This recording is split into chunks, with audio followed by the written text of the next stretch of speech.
계시는 분, 저 이야기 들리십니까? 저 뒤쪽에 들리십니까? 잘 안 들리시는 모양인데요.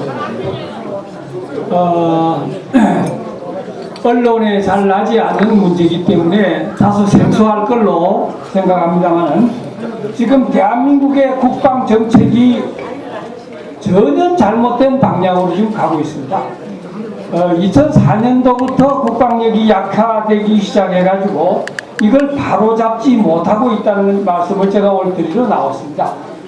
저는 38년간 군생활을 하다가 2005년에 전역을 해서 바로 성우의 정책 담론단으로 군사안보 분야를 계속 연구하고 있습니다. 그래서 현재 우리 국민들이 이걸 바로잡지 못하면은 서해 5도가 당장 위험에 처할 것이고 2016년도부터는 전면전까지 각오해야 된다는 말씀을 제가 오늘 드리러 나왔습니다. 엊그저께 합참의장으로 새로 취임한 정성조 일군 대장은 취임사에서 적의 도발은 아직도 끝나지 않았으며 앞으로도 적은 우리의 허점을 계속 노리며 또 다른 도발을 자행할 것이다, 이렇게 경고했습니다. 이건 합참의장뿐만 아니라 국방부 장관, 미국 국방부 장관도 북한의 도발은 언제든지 있을 수 있다, 이거 수시로 이야기하고 있습니다. 그러면은 어디로 도발할 것인가? 서해 5도입니다. 서해 5도입니다. 북한은 1999년도부터 서해 5도를 공격하기 위해서 준비를 해왔고 준비가 완료되었습니다. 그래서 작년도 천안함과 연평도 공격은 총예행연습이라고 보시면 됩니다. 그래서 언제든지 도발이 가능한 상태에 있다. 혹자는 이렇게 이야기합니다. 휴전선하고 공중에 도발하면 어떠냐? 예를 들어서 북한의 장사정포가 안산시로 넘어오면 어떠냐, 이렇게 걱정하시는데 이거는 걱정하실 필요가 없습니다. 한국군이 휴전선 지역과 공중도발에는 우세를 확실하게 유지하고 있습니다. 그래서 공중도발은 한국전쟁 이후 지금까지, 육지도발은 76년도 8.18 판문점 도끼 사건 이후에는 도발을 할 수가 없습니다. 왜냐? 우리가 육상과 공중에서는 워낙 우세를 유지하고 있기 때문에 북한이 도발을 할 수가 없는 겁니다. 그래서 도발할 수 있는 곳이 서해 5도입니다. 서해 5도에 구멍이 났습니다. 그래서 제가 이 구멍이 왜 났는가를 말씀드리고 이 해결책을 제시해서 우리 국민들이 들고 일어나야 됩니다. 그러면 서해 5도를 어떻게 방어할 것인가? 이것은 천안함과 연평도 피격 사건의 교훈에서 그 답을 찾아야 됩니다. 다른 데 답이 있는 게 아닙니다. 그동안에 서해 5도와 주변 해역에서의 우리 해병대와 해군의 군사력은 변화가 없습니다. 2004년도부터 지금까지 변화가 없는데 구멍이 생긴 겁니다. 그 구멍이 왜 생겼느냐? 그동안에 2004년도부터 2005년부터 2007년까지 주한미군 약 10,000명이 대한민국의 요구로 철수를 했습니다. 주한미군이 한국에서 병시해야 될 임무를 한국군이 다 인수하면서 나가라 해가지고 10,000명이 나갔는데 그 부분이 서해 5도를 중점적으로 지키는 병력이 다 빠져나갔습니다. 10,000명이 빠져나갔습니다. 그리고 서해 5도를 항상 24시간 지키는 임무를 가지고 있는 한미연합군 사령부와 유엔군 사령부 임무를 한국이 인수하기 시작해가지고 2007년 5월부터 인수하기 시작해서 작년 2009년 11월 기준에서 65%를 우리가 인수했습니다. 그래서 한미연합군 사령부 자체가 기능을 상실했던 겁니다. 그리고 유엔군이 가지고 있는 정전 관리 업무도 한국군이 병행해서 인수를 같이 하고 있습니다. 그래서 이 부분이 구멍이 난 겁니다. 그래서 이것을 메꾸지 않으면은 서해 5도는 방어가 사실상 어렵다. 서해 5도가 넘어가면은 인천과 안산은 전방 지역이 되는 겁니다. 대한민국이 생존할 수 없습니다. 우리 백선엽 장군께서 서해 5도를 휴전협정 때 반드시 가져야 되겠다는 이유가 서해 5도를 주면은 서울 방어가 안 되기 때문에 그렇습니다. 그래서 지금 미군은 어떻게 하고 있느냐? 주한미군 10,000명이 나갔기 때문에 지금 구멍이 난 겁니다. 그래서 미군이 급하게 지금 보강을 하고 있는 게 뭐냐?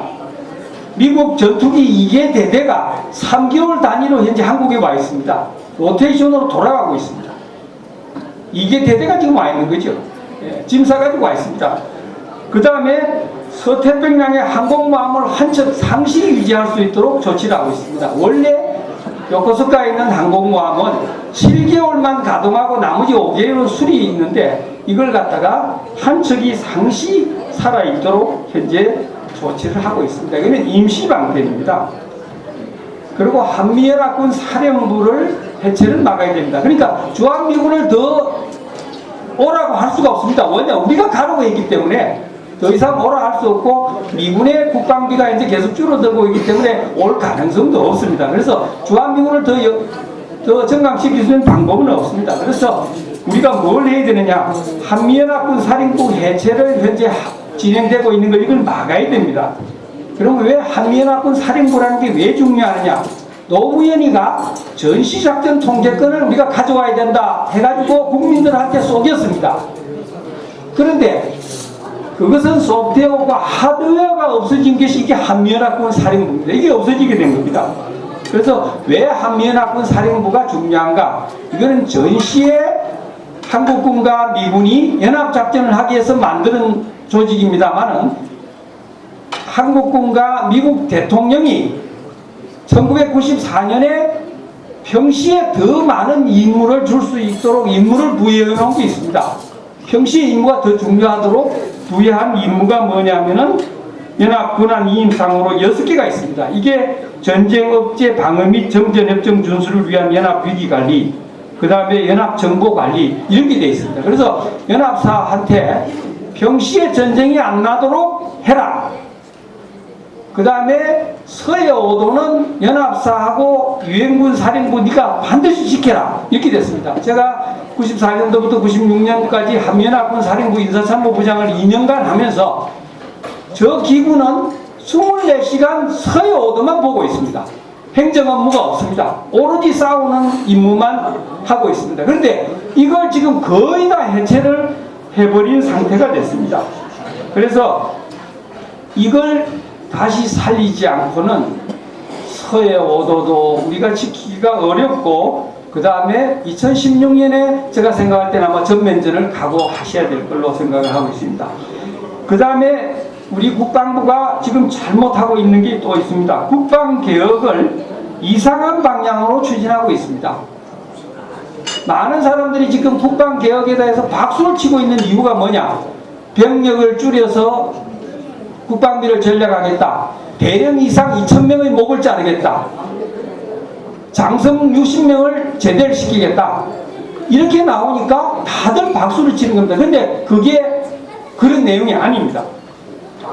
지금 현재 2020년까지 병력을 13만 명을 줄이겠다. 이렇게 되어 있습니다. 그 다음에 예비군을 320만에서 150만으로 줄이겠다. 북한의 예비군은 770만입니다. 국방비 예산의 정액에 대한 언급도 없는 상태에서 이렇게 계속 일방적으로 줄여나가고 있습니다.